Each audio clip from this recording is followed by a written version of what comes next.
ketemu lagi di Ngobrol Bilik Hukum dengan aku Kia, dan di hari yang sangat cerah ceria, menggembirakan, membanggakan, proudly present Mas Dadang.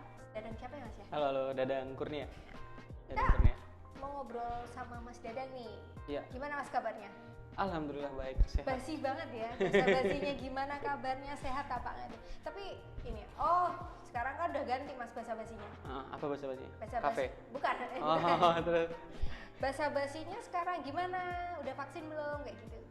Iya, terupdate ya? Iya kan, lumayan lah. Nggak ada. Sorry, udah nikah belum Mas? Belum sih. Nah, belum. kan biasanya ditanyain tuh, kapan nikah, kapan? Itu kan sakit ya Kalau rasanya. lebaran. Gitu Makanya ya. aku lebaran nggak pulang ke rumah, Mbak. Boleh nih dicoba nih tips dan triknya Iya. untuk menghindari basa-basi yang basi itu ya. Jadi lebaran nggak pulang ke rumah. Ya, seperti itu. Oke. Oh ya, kita sekarang lagi di ini Cafe Enti Notoroso Jogja. Enak loh kopinya. Suasananya syahdu, ya nggak Mas? Ya, benar. Udah berapa kali kesini? Cozy. Aku pertama sih, tapi oke sih tempatnya. Cozy gitu. Nyaman buat ngobrol. Ya, Gitu tapi sih. kalau nyaman ya langsung bilang Mas, soalnya kalau Ya, nyaman langsung bilang, Mbak. nyaman tuh langsung bilang, soalnya kalau nyaman nggak bilang lama-lama hilang nanti. Ghosting ya? Ghosting. Kalau ngilang tuh nggak enak Mas rasanya. Ghosting tuh nggak enak. Mending kita ghostingin, Mbak. Nah, kita Kalau jadi yang ghoster. ghosting. Kita jadi ghoster ya? Heeh. Setuju? Ngobrolin apa? Ngobrolin bebas tentang hukum. Ya. Kita di kesempatan yang sangat spesial. Menurutku sih spesial banget karena siapa sih di dunia digital marketing nih yang nggak kenal sama Mas Dadang? Oi. Ternyata Mas banyak. Ternyata Ternyata banyak yang banyak. nggak kenal ya. Siapa sih? Makanya Banyak kita ternyata. memperkenalkan gitu. Enggak lah, bercanda, siapa sih yang Makanya memperkenalkan. ya memperkenalkan gitu. Mas Dadang. Mas Dadang ini adalah seorang kapiten, bukan.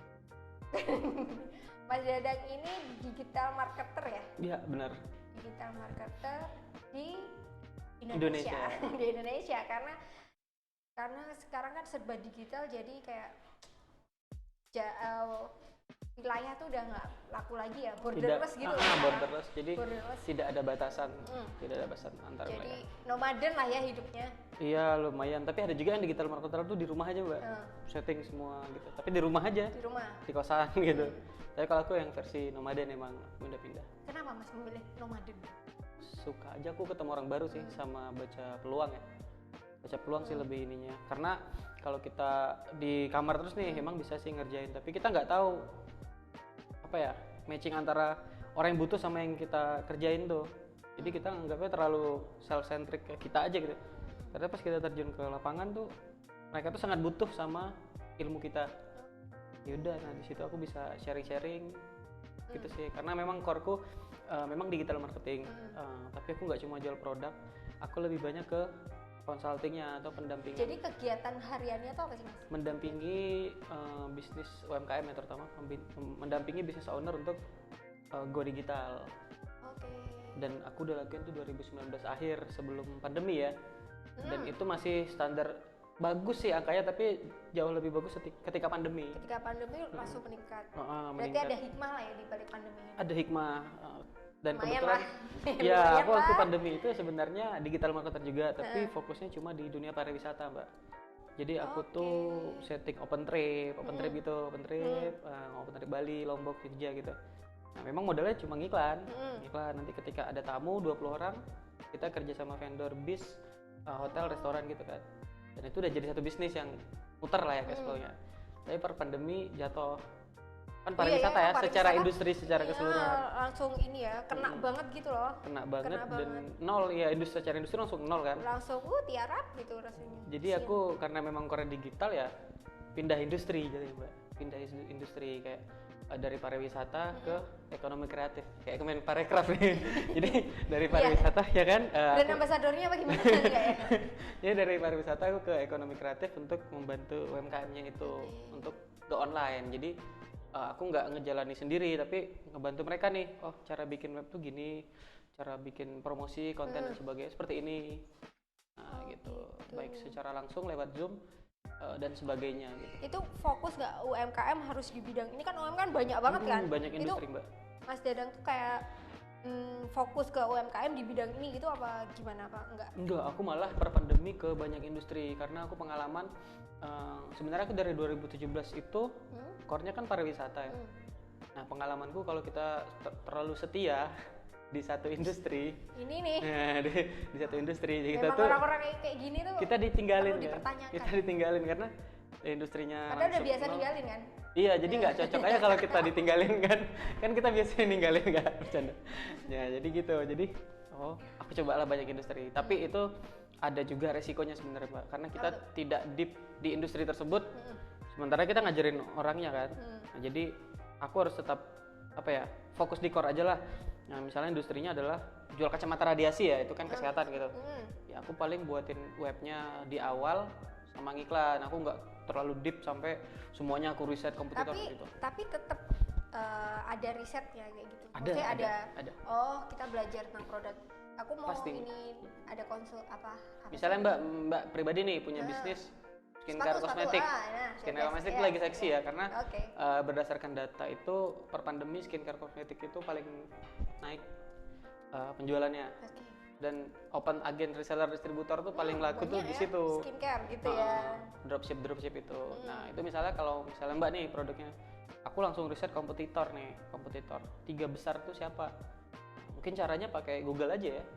Gitu. Distributor kosmetik Jogja atau di Indonesia gitu. Lihat, oh ternyata ada nih 3 brand besar nih yang nguasai secara nasional. Terus kita cek juga nih pemerataan distribusinya. Misalnya kalau dia main di area Jogja aja secara lokal, kuat nggak nih basisnya? Kita cek kan pakai Google Maps ada tuh distributor brand ini di Jogja. Langsung muncul terlalu banyak gitu. Nih. Oh, bisa nih kita masuk. Misalnya kalau mainnya di lokal ya Jogja. Nah, mungkin riset itu terus nyontek dari ada namanya Mbak tahu landing page ya? Ya. Nah, website jualannya mereka. Kan di landing page sebenarnya mereka pamerin semua kelebihannya. Kita baca kekurangannya di situ. Kita baca kekurangannya. Oh, mereka nih kekurangannya nih harganya terlalu mahal nih, kita bisa masuk lebih murah nih. Nah, kayak gini nih orang-orang yang suka mencari kekurangan. Jadi cari kekurangan gitu supaya ketika dia nyerang kita tahu kekurangannya. Karena kalau kita udah tahu kekurangannya kita bakal menerima kelebihannya gitu. Iya. Apa sih ngobrolin apa sih Mas ini Mas? Kita memang no box ya, jadi ngobrolnya ngalor ngidul gitu. Nggak ada box sih di sini, ada kursi, box. ada. Kita cuma pakai kertas sebenarnya. Ada gelas. Oke, gitu balik sih. lagi Mas tadi ke UMKM. Selama 2019 sampai sekarang tuh udah kira-kira ada berapa UMKM tuh yang jadi klien deh? Berapa? Ratusan. Untuk klien pendampingan ya, mendampingi ya. Kayak wafer ya. Ratusan. Iya, lapisan warna. Aduh, apa ini? Jadi ya kalau yang ini sekarang yang rutin sebenarnya ada 300-an tuh yang memang benar-benar kita dampingi. Jadi ada beberapa produk kayak kita juga buatin kurikulum nih. Misalnya Mbak baru mulai bisnis secara online. Apa aja nih yang harus dikerjain nih? Ada kurikulumnya tuh. Oh, jadi Mas Dadang tuh kayak mau konsultasi ke aku ya, aku kayak ngobrol terus ngarahin gitu ya, terus ngasih kira-kira kamu tuh butuhnya ini kayak gitu. Apa nih? Gitu. Ya. Kayak yang terbaru nih ada sebuah produk ya, ini sebenarnya sudah punya 11.000 pengguna dan reseller produk tersebut. Tapi kan nggak jalan tuh, 11.000 orangnya itu nggak jalan. Jadi kita ngisinya adalah 11.000 ini butuh materi cara jualannya nih. Iya. Nah, kita buatin kurikulumnya, kita dampingi secara 2 bulan. Minimal tuh target kita tuh dari 11.000 ya, 10% aja lah aktif menjualkan produknya ini.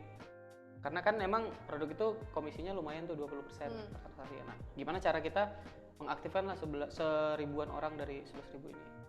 Nah, itu ada treatment yang kita dampingi nih si business owner-nya gitu. Berarti cara nggak langsung UMKM itu udah pada melek digital gitu ya?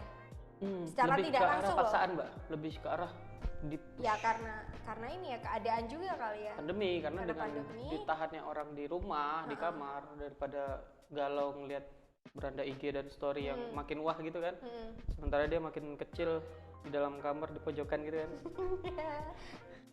Mending kita undang untuk bikin sesuatu yuk, bikin apa kayak misalnya bisnisnya udah di konvensional udah nggak bisa bersaing ya udah bikin baru aja. Oke, berarti kan itu kayak ikut menyadarkan gitu loh, go digital tuh perlu gitu kan untuk masa sekarang. Itu ada nggak sih Mas kayak kesulitan kesulitan untuk kayak bukan meng-hire ya, Menarik. kesulitan ini loh, kamu tuh butuh ini loh, hai UMKM gitu kan. Aku Nggak tuh semua sebenarnya UMKM gitu loh kan, udah melek aku, gitu kan. ya aku jalani itu dari 2017 dan aku udah ngingetin orang-orang di sekitarku ya. Kebetulan mereka punya resources kayak modal ada, tapi polanya masih bikin bisnis tuh sewa ruko, stok produk, ngurusin operasional karyawan, itu kan ribet ya. Iya. Aku udah ingetin, coba mas online, promosi di depan, ketika ada pelanggan baru cari barangnya gitu kan, atau sistem dropship gitu. Kita tidak ada penimbunan stok operasional dan lain-lain kan, modalnya gaji CS sama promosi lewat sosmed. Itu ditolak mentah 2017. 18 aku coba ingetin juga. Jadi awalnya skopnya kecil tuh, orang yang sadar untuk ke digital. Pas pandemi semuanya langsung melek, kayaknya bisnis yang enak tuh yang harus di online gitu. Itu per pandemi semuanya gitu. Jual kopi harus Shopee Food, GoFood dan lain-lain. Ya, Kalau dulu enggak. Dulu sewa masih di tempat yang mahal masih mau mereka nyewa. Sekarang? Gitu. Sekarang ya di kamar aja nyetok produk atau foto produk aja banyakin, foto produk, habis itu jualan. Bahkan kayak banyak versi ekstrimnya dia belum punya produk nih, foto-fotonya aja di share. Banyak permintaan baru dia nyari nih, ready produknya di mana nih gitu. Jadi ada juga yang kayak gitu ya? Ada, jadi dia sebenarnya kan entrepreneur tuh creating demand ya, menciptakan permintaan dulu nih. Baru berarti produk. Kayak sistem dropship gitu nggak sih? Sistem dropship, jadi tanpa stok produk dia bisa jualin, setiap transaksi dia ada dapat. Soalnya kan sekarang banyak banget ya dropship kayak gitu. Banyak, per pandemi itu makin banyak sih, makin gila. Terus ada nggak sih mas kayak kendalanya selama mendampingi UMKM itu? Kendala ya? Kendalanya tuh ini loh yang seharusnya tuh ini penting, tapi UMKM banyak. Kalau kendala lebih ke arah mereka bingung ke teknis, mereka orang lapangan, orang produksi kan. Kita ajarannya teknis tuh bikin web, ngiklan di Facebook. Nah itu kan butuh proses yang ibaratnya siang dan malam ya. Siang dia harus jualan, malam harus setting promosi website, Facebook Ads. Belum lagi kalau yang udah keluarga susah kan. Kadang untung kita yang jomblo ini. Curhat. Keuntungan kita yang jomblo ini masih bisa kerja 24 jam kan. Bapak Ibu yang kira-kira mau cari mantu. Jadi nggak perlu digital. Nggak perlu apa ya, nggak ada yang ngingetin tuh enak juga sebenarnya Mbak. Jadi bebas. Gitu. Ya gitu sih. Jadi itu tantangannya, mereka nggak bisa adaptasi dengan online. Tapi kita ngasih solusi kok, semua kita kasih solusi. Yang mereka tidak bisa bikin web dan ngurus iklan kan teknis tuh, analisis. Kita siapin tim agensi lah untuk bantu buatin itu. Jadi mereka tinggal bayar dan kita ada harga UMKM yang terjangkau, harga cocok lah. Tapi kan itu tadi kan ya otomatis ada dong UMKM harus kerjasama dengan ini. Itu pernah nggak sih kayak ngalami kendala? Kerjasama ini tuh maksudnya kayak dari awal tuh nggak jelas gitu kerjasamanya. Wah menarik tuh Mbak. Itu pernah nggak ngalamin kayak? Sebenarnya banyak sih kayak gitu. Kayak ada misal kontra seorang anak dari muda, awal gitu kan. Seorang anak muda nih. Seorang anak muda jomblo ya. Anak muda, jadi dia lumayan paham lah digital, mempromosikan apa ya secara digital ya, Facebook Ads, bikin website landing page itu. Landing page itu website yang satu halaman isinya langsung jual di satu produk. Satu produk. Jadi bukan company profile lah. Company profile kan banyak tuh detail-detailnya. Kalau landing page cuma satu, ngarahin ke satu produk.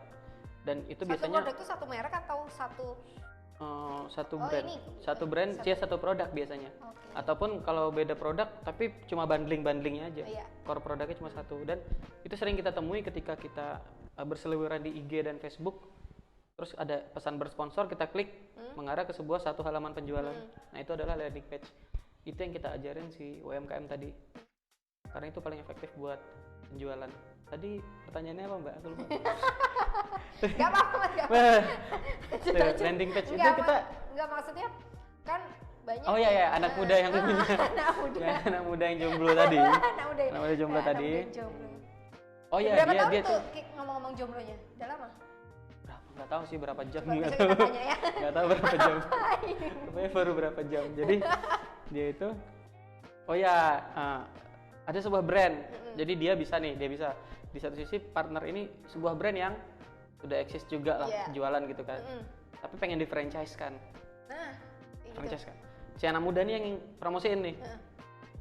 Si business owner bilang, oh nanti kita ada deal-dealan ya, 20% dari profit sharing. Yes. Profit sharing itu keuntungan bersih ya, bukan omset sharing. Kalau omset sharing kan gede tuh 20%. Karena itu. Nah, ini cuma profit sharing 20%. Karena cuma modal kita kayak ngopi ya 20% ya deal. Udah, habis itu pulang kan. Kerjain semua, dipromosiin. Ternyata hasilnya bagus. Dapatlah 2 franchise ya, puluhan juta gitu angkanya. Tentunya dengan angka puluhan juta kan ada profit sharing yang tadi tuh 20%. Tapi dibawa diam aja, tidak ada. Gak ada kelanjutannya ngomong. Itu yang namanya ghosting, baru ingat. Ya itu ghosting. Ghosting tuh gak enak memang. Iya sih. Bagusnya dia ambil duitnya, habis itu dia ghostingin. Iya itu. Oh berarti memang itu banyak banget ditemukan ya, maksudnya banyak orang-orang yang nggak ngerti gitu loh betapa pentingnya, bukan hanya kayak ngomong janji manis lah, ya kan, kayak orang kayak ngegombalin gitu kan, ya, istilahnya. Jadi percaya aja ya, bodohnya kita yang percaya. Jadi gitu menganggap terlalu enteng ya, padahal itu penting banget loh, justru penting banget itu kan.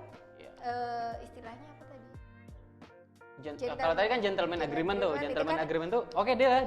Iya, karena ngomong gitu, padahal itu kan bisa tertulis MOU sebaiknya. Itu kan memang baru memang benar-benar baru awal. Oke, kita ini ya, kita kerjasama bikin sedotan ya. Nanti kalau sedotannya udah laku, kamu ini nih udah. Tapi kan di MOU itu memang belum menentukan sedotannya kita jumlahnya ini, bahannya ini, apa ini itu memang belum. Nah itu kan kayak nge-save kita juga gitu, betapa pentingnya itu sebuah MOU, kesepakatan, agreement yang tertulis. Jadi tidak cuma mulut. Penting banget. Karena orang tuh gampang berubah sih Mbak. Janjinya pengen nikahin aja ya. Janjinya bulan depan aku datang bawa keluarga ya. Tapi nyatanya sampai minggu tahun depan juga tetap aja gini aja gitu ya. Giliran keluarga yang lain datang ke rumah si doi kan, kitanya ngutuk-ngutuk ya di sosmed gitu kan. Aku merasa korban gitu, ngatain, tidak dihargain gitu. Dibilang toksik lah orang toksik. Biasanya cowok sih gitu. Jadi jadi kalau cewek luar biasa. Nah gitu. Tadi apa sampai ghosting ya? Ghosting enggak. Oh ya, agreement. Jadi pentingnya sebuah agreement itu penting sih Mbak. Jadi kita berdua nih bikin kesepakatan, langsung aja nih. Nih tertulis nih. Iya. Ini udah beli materai ya, aku udah beli materai. Ini ya kayak gitu. Itu penting banget justru UMKM tidak menyadari betapa pentingnya itu gitu kan. Kesepakatannya sebenarnya penting. Jadi pihak pertama, pihak kedua. Banyak yang nggak ngerti kalau memang harusnya tertulis, kamu lebih aman. Karena kalau ada apa-apa kamu bisa, loh ini loh buktinya. Itu penting banget kan. Kalau cuma omongan doang, orang bisa lupa. Nenek aku juga bisa ngomong sih, nanti dapat sharing ya dari jual padi di kampung gitu ya. Itu kan bisa. Jangan gitu, tapi susah, harus ada agreement. Tapi pernah nggak sih Mas, kayak klien UMKM dia udah jalan, tapi ternyata si UMKM-nya ini kayak izinnya nggak ada. Kan kalau UMKM kan harus ngurus izin dan lain-lain. Nah itu penting tuh, gitu, aku sering ngajarin tuh. Sebenarnya OSS itu kan gratis ya. OSS.login itu kan. Itu kan sekarang udah. Kemarin aku bahasnya di mana ya? Aku lupa. Aku bahasnya di mana ya? Pokoknya aku bilang minimal nih kalau tidak. Oh iya, kemarin aku baru ngisi webinar bahas itu. Jadi dia jasa ekspedisi ya. UMKM jasa ekspedisi pengen kerjasama dengan perusahaan yang ngirim barang gitu kan. Tapi si ini nanya nih, Mas bisa nggak aku kerjasama dengan perusahaan ini? Dia kan masih belum ada legalitas CV dan PT ya. Nah kayak gitu kan. Seharusnya kan sulit. Nah tapi kan ada opsi lain dengan pendaftaran IUMKM dan itu kan masih gratis ya Mbak. Izin UMKM. Nah izin UMKM itu harus didaftarin Mbak. Aku bilang minimal ada surat bahwa Bapak itu legal untuk menjalani bisnisnya nih. Nah itu penting. Yang kedua lebih meyakinkan daftarin bisnisnya di Google. Nah, itu kan tugasku ya sebagai mendampingi apapun bisnisnya harus go ke halaman 1 Google gitu, go digitalnya ke halaman 1 Google. Nah itu tadi sampai mana? Ya udah daftar UMKM minimal pegangan itulah Mbak. Kalau ada modal bikin CV atau PT. Gitu. Dan itu memang belum banyak yang sadar ya. Belum banyak yang sadar. Jadi sadar pada betapa pentingnya administrasi untuk ke depannya si UMKM itu. Sangat-sangat penting sih. Dan enaknya kalau udah ada legalitas tuh kita bisa main ke klien yang lebih besar kan dan lebih Iya sih. profesional. Nah iya mereka belum melek sih soal itu, jadi harus kadang ya kita nggak tahu nih bisnis online itu sebenarnya bisa menghasilkan omset yang tinggi per hari Mbak. Iya. Heeh. Tapi dia masih perorangan gitu Iya. kan. Nah itu harus bikin dia melek tuh, Mas bikin legalitas ini, bikin ini, termasuk ada yang namanya haki. Iya. Nah itu juga penting karena Pendaftaran kita merek, pendaftaran ini gitu kan dia kita harusnya. bikin brand bagus kan, tek, ada orang yang lihai nih, nggak brand kita bagus, Ditikung lah, ya. tikung dia amanin hakinya, kita nggak bisa ngapa-ngapain. Ya udah, orang yang didaftarin udah yang nikung itu udah. Iya, jadi Ibaratnya ditikung tuh bukan cuma di hubungan ini ya. Iya maksudnya nikung langsung dinikahin lah intinya gitu. Jadi di bisnis tuh banyak juga tikungan-tikungan ternyata. Aku kira cuma di hubungan percintaan gitu. Oh enggak, dimanapun bisa lah. Ternyata banyak. Setiap tikungan ada. Ngapain? Dan yang Mulai ditikung curhat. tuh cowok, yang nikung cowok, yang ditikung cowok lagi kan, Iya. agak aneh kan. Ya sekarang banyak sih lagi ngetren soalnya. Lagi ngetren tuh yang di Jerman tuh juga ngetren. Wow. Iya kan? Iya kan? Di Jenderal Sudirman. Lanjut tadi sampai mana? Apalagi? Ya itu tadi kan aku cuma mau sebenarnya Penting kayak Mbak, penting. penting banget ya sebenarnya kayak legalitas, urusan administrasi. Ya kan harusnya ini banget ya. Terus kan ini kan UMKM udah banyak. Mas Dadang sendiri udah, ayolah kita go digital, ayolah ini. Pernah nggak sih ada pemerintah ngelirik kayak bantuin gitu? Itu kan sebenarnya juga tugasnya si Tugasnya pemerintah juga, ada dinas koperasi, dinas UMKM, ada apa menteri Ya, apa itu jadi kan, divisinya itu tuh kan juga masalah UMKM. Ada nggak sih sebenarnya kayak pemerintah tuh kayak ngelirik gitu loh, bantuin lah? Atau pernah nggak sih kayak ngajuin kerjasama belum gitu? sih, ngajuin belum. Atau diajak kerjasama udah pernah belum? Kayaknya belum ada akses ke sana ya, jadi aku masih indie aja, independen, sendiri masih aja. sendiri dulu. Sendiri. Paling nanti kita ngakalin bagaimana nih apa namanya ya, variable cost lah kalau bahasa biasanya, sharing cost. Jadi aku tetap membantu tapi aku nggak rugi secara operasional. Nah mungkin caranya dengan bekerja sama dengan si pemilik brand. Nah pemilik brand yang mensponsori latihanku, atau peserta-pesertaku bayar HTM untuk nutupin operasional, aku bikin event-event gitu. Aku kan paling banyak core-nya di event Mbak. Nah, dan per pandemi lebih tertolong dengan event Zoom. Jadi aku tidak terlalu ngeluarin cost yang banyak kan. Jadi ya pesertanya kasih gratis aja, yang penting rame gitu. Bapak Ibu Dinas Koperasi dan UMKM tolonglah lirik Mas Dadang ini loh, sebenarnya tuh malah ini ya. Ya jadi ada dua kementerian sebenarnya yang Menteri, fokus di Dinas Koperasi dan UMKM sama Kemenparekraf juga. Parekraf tuh harusnya liriknya kayak Mas Dadang kayak gini, bukan lirik selebgram dijadiin duta untuk ini ya. Ya kan kemarin itu kan itu kan pada selebgram itu kan Gimana Mbak? dibiayain ya sama pemerintah gitu kan, sama itu dia liburan ke sini, dia posting untuk ini loh apa, kan setelah pandemi untuk meningkatkan perekonomian katanya sih gitu, katanya ya. Cuma ya Mbak ya tolong gitu ya. Apa ini? Iya sih, Kan? ya kemarin ya influencer untuk Influencer, selebgram kan pada pada berbondong-bondong liburan untuk campaign-nya ini untuk meningkatkan perekonomian dan pariwisata gitu. Nah mungkin kemarin itu core-nya masih bicara soal pariwisatanya ya. Karena memang sebenarnya ada alasan sih, kayak pariwisata Indonesia itu kan 3 besar penyumbang devisa terbesar. Jadi memang ketika industri itu down, banyak yang bangkrut kan, banyak yang merasa dirugikan di sana kan. Nah, mungkin itu salah satu cara pemerintah juga buat ngebantu mereka ekonominya hidup lagi nih. Aku pribadi ikut dibayarin dari influencer yang berangkat. Pantesan diam aja ngomong. Jadi aku tuh dibayar juga ke Bali. Jadi aku di Bali itu dibayarin 3 hari 2 malam. Ini tuh rupanya. Jadi berarti kan ini ya pariwisata. Jadi untuk mempromosikan wisata Indonesia, Bali khususnya. Karena memang Bali itu kan 90% lebih di pariwisata. Sebenarnya orang mikirnya ya, jalan-jalan tuh yang terdampak cuma sisi travel agent ya. Tapi enggak, Mbak. Ada restoran. Iya.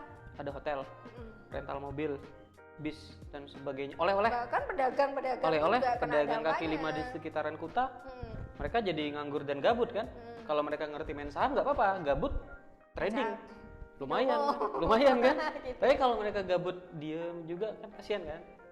Nah, itu bagus juga mbak, jadi nanti yang gabut-gabut diajarin main saham, trading atau kripto. Boleh. Ya kan? Jadi ekonomi kreatif juga sih. Jadi kamu sini. Nah, kasih HP satu-satu kan. Ternyata ini dibalik kemarin influencer pada liburan. Ya. Maksudnya kenapa aku nggak diajak gitu loh? Loh siapa kamu mbak kayak gitu ya? Jadi gitu sih. Ya ada benernya sih. Jadi sebenarnya kan dana hibah juga kan. Ketimbang dana hibahnya langsung masuk ke hotel, maskapai gitu kan. Oh, kenapa nggak dibikin program? Ya. Dibikin program supaya perputaran ekonominya jalan Ya kembali. kenapa nggak gitu? Kemarin seperti itu sih sebenarnya konsepnya, cuma yang ditangkap orang itu adalah bayarin influencer untuk liburan. Nah itu kan soalnya aku sebagai orang awam nih yang nggak ngerti itu kan Ya. ngertiku cuma ya elah kayak gini. Nah ternyata menurut orang yang Bismillah. terjun langsung di project itu Ya gitu itu sih. menurut menarik banget loh. Aku langsung oh ternyata ini soalnya kan selama ini kita ngertinya cuma kayak gitu mas. Jadi emang sebenarnya harusnya mereka ngasih data Enggak sih. juga. Nah kayak Sejak gitu. itu tuh kasih data, oh sejak influencer promosiin ini ternyata peningkatan pengunjungan wisata di daerah ini Naik loh. tinggi loh, naik loh. Naik Gitu. loh, kayak gitu. Bahkan kayak kementerian Betul, apa bak industri kesehatan juga naik loh mbak, karena orang pada antigen Oh, iya. PCR. Jadi untung itu sebenarnya kesehatan dari pariwisata kan? Iya. Nah itu jadi untung sih sebenarnya kita jalan-jalan tuh banyak yang kedongkrak di situ. Ya, balik ke UMKM ya harus bisa go digital dan adaptasi mbak. Ada sih, Benar kayak- sih kata kayak gini, Pak kayak gini. Sandiaga Uno adaptasi. Kan kayak ya UMKM kita go digital, oke. Ada yang nggak sih yang nggak percaya? Alah itu laris karena bukan digital, itu laris karena merdukun atau apa gitu. Ada Pernah di nggak PKL, ada PKL banyak gitu mbak. kayak gitu? Kaki lima. Mindsetnya masih kayak gitu. Dan itu Terus agak susah sih. cara Mas Dadang ini untuk meyakinkan, lah zaman segini kok masih percaya kayak Kebanyakan gitu. kan mereka kayak udah tua ya, udah zaman old ya. Aku deketin anaknya aja mbak, kalau cantik. Kalau cantik boleh lah. Jadi aku Kalau deketin ganteng boleh ya mas yang nanti bagi-bagi ya mas. Jadi nomor deketin ini anaknya gitu. agak di inilah ngobrol. Coba bantu go online gitu. Bantu gimana caranya untuk tetap hidup ya, tetap hidup. Misalnya dia di kaki lima kan, dengan ada PPKM kan semakin sepi yang ngelewatin jalan Ya. itu. Mungkin anaknya bantu untuk daftarin lah coba Shopee Shopee Food Food, sama GoFood, GoFood gitu-gitu ya. GrabFood, kayak Nah, gitu. itu juga bisa, atau bikin promosi lah lewat sosial media Instagram, lagi apa namanya? Lagi promo besar-besaran gitu. Itu juga bisa. Soalnya kan Sebenarnya digital tuh apa ya mbak? Digital tuh fleksibel dan bisa ngapain aja mbak? dan borderless menurut Borderless mbak. Misalnya aku udah Borderless. mentok-mentok juga daganganku nggak laku ya aku bikin donasi aja. Kasian aku dagangan 7 hari nggak laku gitu kan. Bikin cerita-cerita mau bayar kos nggak bisa gitu kan. Bayar Kok kayak ini ya? 500 juta kan. Kan orang pada donasi kan. Heeh. Orang kasihan donasi ternyata nembus 100 juta. The Jadi power of digital gitu. ya digital gitu sih mbak. Terus oke. Banyak banget nih sebenarnya yang mau diobrolin gitu. Banyak. Ya udah deh gini. Obrolan Ada nggak lanjutan. sih maksudnya dari Mas Dadang sendiri yang kayak digital marketer UMKM, ada nggak sih kayak pesan-pesan tuh kayak terakhir aja gitu kayak tips atau kiat-kiat para UMKM untuk tetap melek zaman digital, ya. ngikutin zaman gitu.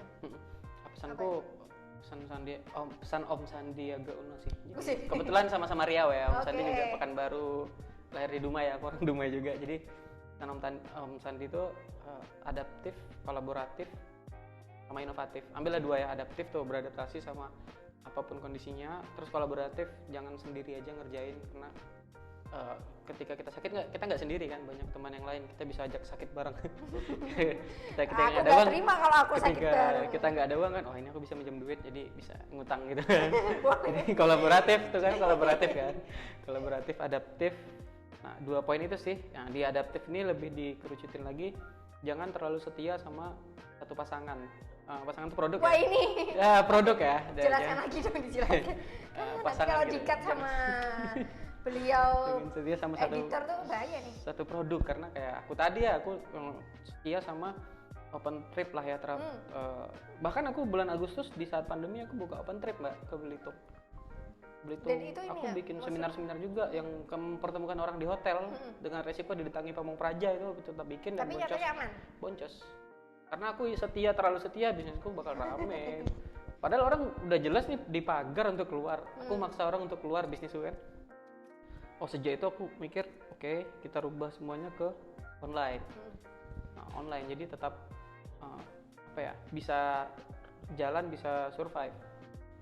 Si adaptif, jangan terlalu setia sama satu produk. Ketika industri yang benar-benar, kita kan riset ya, yang benar-benar oh ini udah susah, udah terlalu rame, cobalah cek industri lain yang kolaborasi dengan orang yang udah jago tapi nggak melek digital. Mungkin kita bisa bantu kalau dari segi kitanya yang melek digital. Itu sih Mbak. Berarti ini ya, kita harus tetap melek, bukan melek sih, maksudnya kita harus terima lah keadaannya kayak gini. Kita nggak boleh cuma diam aja, wah nggak laku, wah ini gitu. Jangan kayak gitulah ya. Kalau buat teman-teman yang kayak kesusahan banget gitu, kayak kita mau ngapain ya, UMKM kita, usaha kita mau diapain, langsung aja datang ke Mas Dadang ini ya. Karena aku kalau mau ngobrolin, nomornya ada di bawah. iya, nomornya ada di bawah, kalau nggak nanti kontak link di bio. gitu Mas, makasih banget, kita udah ngobrol-ngobrol yang no box ini, karena kita emang nggak punya box, Nggak bawa box ya, nggak bawa box kosong karena karena kita cuma tangan kosong. Apa sih, kita ngobrol-ngobrol lagi minggu depan sih ya, kalau kapan-kapan kita kalau bertemu lagi, kita ngobrol-ngobrol lagi lah dengan tema yang sangat ciami. Maksudnya ini menurutku tema ini tuh sangat apa ya, sangat menarik, seksi. Wah pokoknya apa sih itu. Mungkin ada closing statement nggak atau pesan atau mana? Apa nih, dua kata tadi sih, adaptif kolaboratif, itu aja. Ingat Adaptif, teman-teman, kolaboratif. Adaptif, kolaboratif. Oke, gitu aja.